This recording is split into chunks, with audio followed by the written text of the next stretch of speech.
I know what you're thinking. Why is RB talking about another NBA team? Well, you guys actually gave me a lot of good feedback yesterday on YouTube community because I put this out, and obviously we're still going to stream every Sixers game the rest of the way. We'll do some videos about the draft, free agency, trades. How do they get this thing right? But we've been talking about it for 4 months now, and at this point, nobody's even watching the Sixers. They're coming into my live streams, but they don't know who's on the floor. It's been a mess. It's been a disaster. So I asked you guys if we were to start making a couple other videos about NBA hot topics, other teams, and streaming some other games, would you be interested? And a lot of people said yes. So what better way to start off than with our good old friends, the New York Knicks? And ladies and gentlemen, this is what I am expecting to see in about a month and a half maybe. The New York Knicks will be eliminated from the NBA playoffs because they are not contenders. They are pretenders.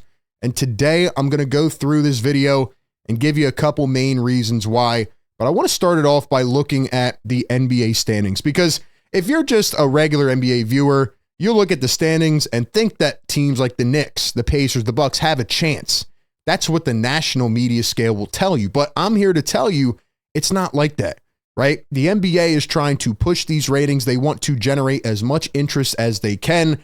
It's been overall a down year until the Luka Doncic trade. And then you have teams like this in the Eastern Conference where halfway through the season, we've already known that it's going to be a two-team race with the Cavs and the Celtics. They are the juggernauts. They're the teams that are so far ahead of everybody else.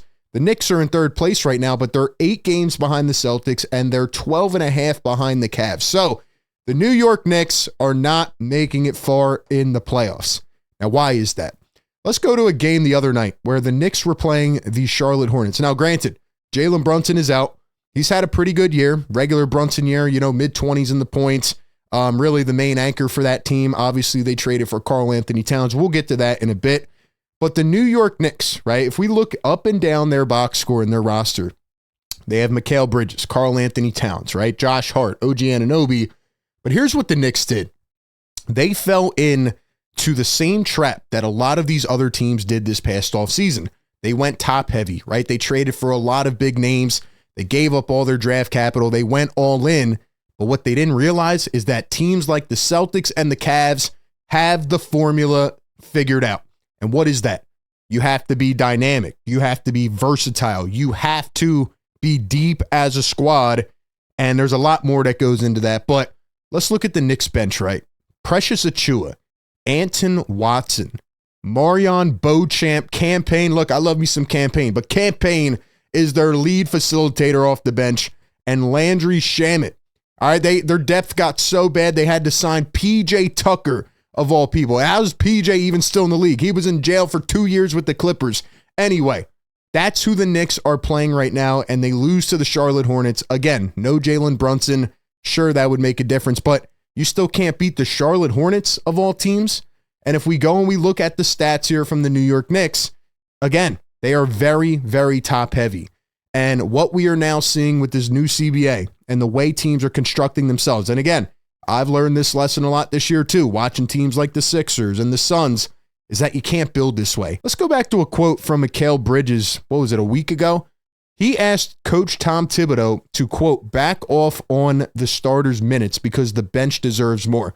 Now, what does that translate to? It translates to, at this point in the season, we are tired as heck. Tom Thibodeau is an old school coach that has always been criticized for playing his starters way too many minutes. And in the year 2025, especially with the way these guys are going down left and right, you can't do that, right? So Mikal Bridges is voicing his, frustrations a bit, saying, hey, we're playing all these minutes. You want us to play 45 minutes a night. We are gassed at this point in the season, and we're never going to make it into the playoffs. We're not going to make it far if we're so dead at this point. And Tom Thibodeau continues to play the starters, right? He continues to play these guys because they have no depth. Let's go back to the trades they made this past offseason. They acquire Mikal Bridges from the Brooklyn Nets, and they acquire Karl-Anthony Towns from the Minnesota Timberwolves. We'll start with the Bridges trade, right? Obviously, Bridges had a tough start to the season. He's averaging 17 a game now. He's playing better. He's playing well. But again, is Mikal Bridges worth 5 first-round picks? I mean, when you start to really think about this stuff, right? We take Shake Milton, Bojan Bogdanovic, forget about them, right? Unprotected first and 25. Unprotected first and 27. Unprotected first and 29. Unprotected first in 31.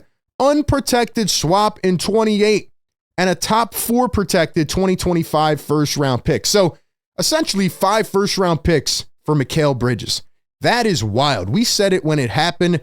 Yes, it makes sense from a fit perspective, but not only did you give up bench guys, you gave up your ability to get more, whether that's cycling in young guys in the draft or using some of these assets to go get, some of those like mid-tier gems, right? The guys that are going to be worth 15, 20 million a year, 10 million a year, and give you good production. And not only did they do that, they go and acquire Karl-Anthony Towns. Now, when this trade happened, I remember I made a video and I said, this is a huge trade for the New York Knicks. And Karl-Anthony Towns has been maybe their best player this season. I mean, he's been fantastic. He fits so well. But what did it do? It took away an integral component of their team. It split up the Nova boys. When you watch the Knicks, they don't have the ability sometimes to kick it into that extra gear. For example, what they did last year in the playoffs, right? Against my Sixers. I'll never forget that game too. Just how relentless they were at the end of that game with the rebounds and knocking down big shots. And Donte DiVincenzo, although he hasn't had a really great year, he's been better, but hasn't had a great year in Minnesota. I mean, he was such an integral piece of that team's chemistry. And also you got rid of Julius Randle, who is a perimeter creator as well. And, they lost another guy that can create off the bounce. And right now, they are very much struggling with that. Matter of fact, I was just reading this article about how bad they've been on the offensive side recently. Again, Jalen Brunson's out, but it says in the last 15 games, the Knicks are ranked 25th in offensive efficiency, averaging 109.7 points per 100 possessions. And the Knicks have dropped to 5th in the category after having the top ranked offense earlier in the season. The three-point line has recently proven to be a significant concern for New York. They're struggling to get up threes. They rank 21st in attempts per 100, and the Knicks are able to hoist shots from deep regularly, but are not converting.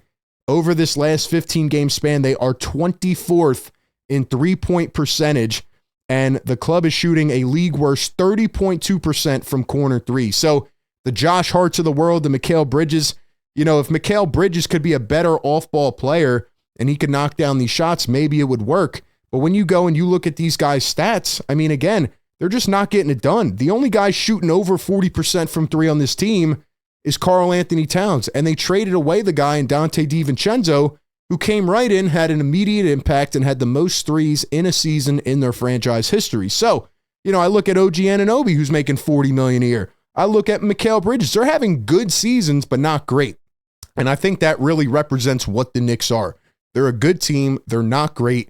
If it had to come down to it today, if the season ended, do I think they would win the first round? Probably. But if they went up against a team like, the Detroit Pistons, who are playing young, hungry, inspired basketball, very quick, athletic, Cade Cunningham's a superstar, do I think the Pistons could give them a run for their money? Absolutely. They're more inspired. You watch the Knicks, you don't get excited, right? They don't do the things that were able to kick them into that next gear that we saw last year. And I just think it represents disaster. And earlier this season, a lot of people were talking about the Knicks and making fun of them because they couldn't beat good teams. I don't care about all that. I want to know what you do against the top teams in the East, right? The top two who have clearly separated themselves from the rest of the bunch. And do you know what the New York Knicks record is against the Cavs and the Celtics this season? It's 0-5. They can't beat them. So while the Knicks may win the first round, there is no way in hell they are getting past the second round of the playoffs because they're not beating Boston. They're not beating the Cavs.